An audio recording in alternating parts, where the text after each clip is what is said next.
And what that means is, Zuby, when you take that oath, or prior to taking the oath, they tell you the family comes first before anything. If your mother's sick and dying, you're at her bedside, we call you to service, you leave your mother, you come and serve us. We're number one in your life before anything and everything. When and if you feel you deserve rather, this privilege, this honor to become a member, we'll let you know. So at that point, you're on call 24 hours a day. You have to do whatever you're told to do. Discipline, authority, very important. Like, you got a meeting at 8 o'clock, you're not there at 7:30, you're late. You can never be late, doesn't matter what the issue is. If there's traffic, sleep over the night before. You can never make excuses. And then, to be perfectly honest, and, people know who I am, that life can be violent at times. If you're part of the life, you're part of the violence. If you're told to do something, you have to do it. And for me, it was a 2.5-year process before I proved myself worthy, and they administered the oath to me, and I became a MAID member. Was there some trepidation there, or was it something you were excited about and looking forward to? For me, it was exciting for me because I wanted to be something that my dad was part of. That's what my dad meant to me at that point. He was my hero. And I didn't want to disappoint him, so I tried to be the best possible guy I could be in that life. The night that I got made, which happened to be Halloween night, just by coincidence, 1975, was a secure night. It was exhilarating. I took the life very seriously back then. I took the oath very seriously. So it was exhilarating to finally make it and become a member on that night. I have to be honest. Okay. And what changed for you then from that moment? Well, now you're a made guy and you have status. Now it's up to you to use the life as best as you can. Number one, to help my dad, and number two, to make money, because that's what we needed money. So I was fortunate. I knew how to use that life to benefit me in business. I was pretty entrepreneurial for some reason. It started to come out in me, and I had a lot of success as a result. But at the same time, I became a major target of law enforcement because from my dad, it went right to me. Arrested 18 times, indicted 7 times, 2 federal racketeering cases, trial 5 times, and then ended up in prison, like I said. So while I was striving to help my dad be the best possible guy I could be and make money and status in that life, I'm also fighting the government constantly. So it was a tough grind. Yeah. And so from what I understand, you're the oldest of all the siblings? I actually had, my dad was married once before, and I had an older brother who had nothing to do with the life. He didn't want any part of it. And a younger sister and then an older sister. Okay. So you get involved 2021.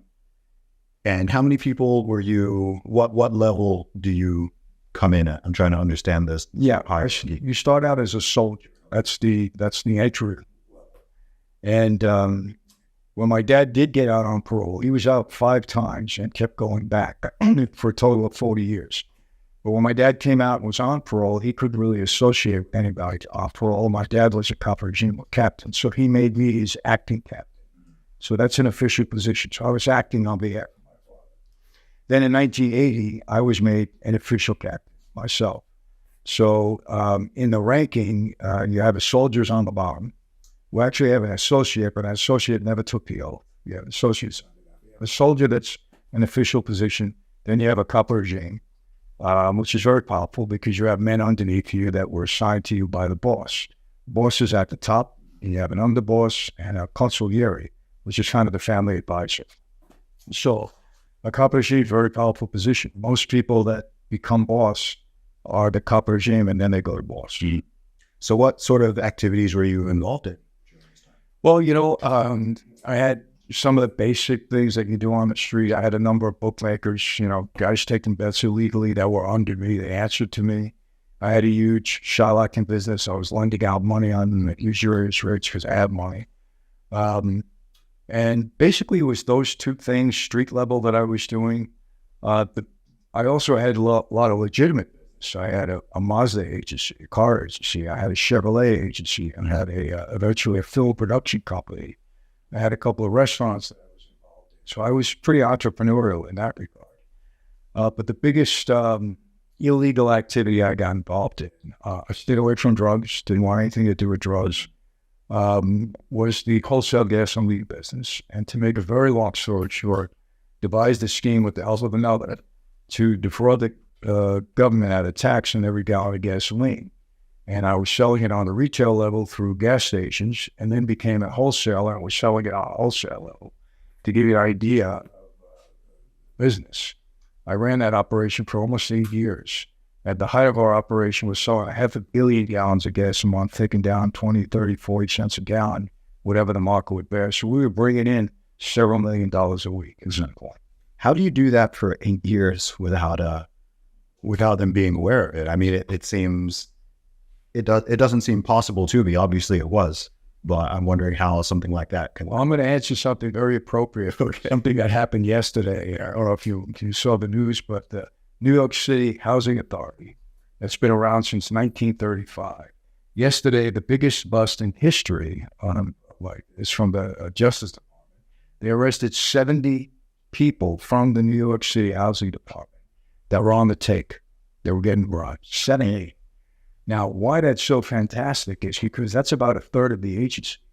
That many people, but it was going on for over 10 years. So how does that go undetected? When 70 people are on the take taking bribes from contractors. So to answer your question, we were always one step ahead of the government. They couldn't figure out what we were doing. I had accountants on the payroll. My partner was just about at the genius level in knowing how to detect things in advance. And I was able to keep everything under control. So we ran it, and they just didn't know what we were doing.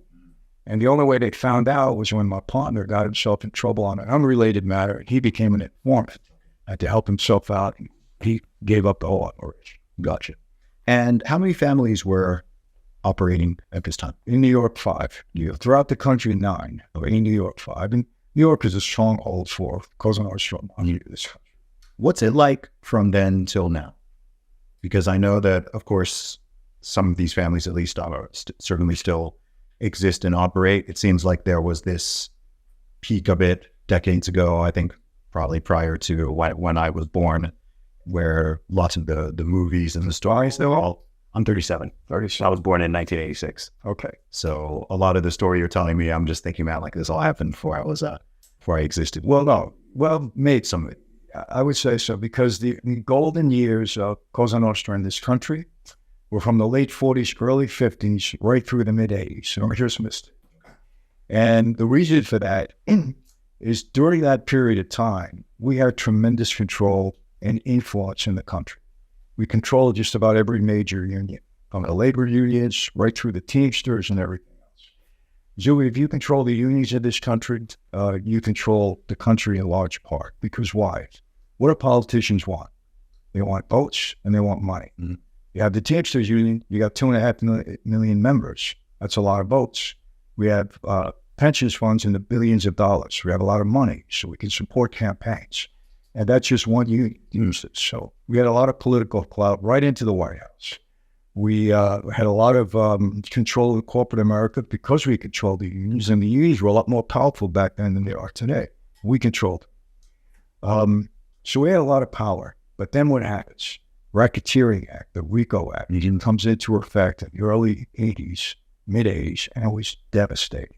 It changed the face of Cosa Nostra in this country. Why?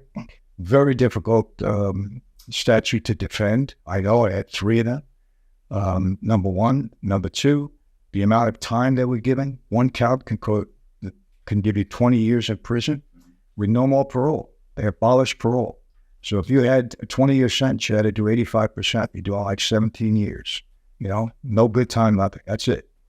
So as a result of that, it also, what it did is, prior to the RICO statute, murder could not be indicted by the feds. It was a state crime. So the feds had no jurisdiction over murder unless you murdered a federal person or on federal ground. That didn't happen. Under the RICO Act, murder became one of the predicate acts, one of the acts. So you're now able to go after guys for murder. So what happened was, so many guys turned informant, and the law was so hard to defend, everybody had RICO indictments, and they were convicting people left and right. It was devastating. And so many guys are becoming informants. And that changed the life. They also have a tremendous forfeiture statute.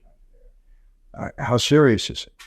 You buy a house that costs $2 million and they prove that $1 of illegal money went into that house, they confiscate the whole property. Mm-hmm.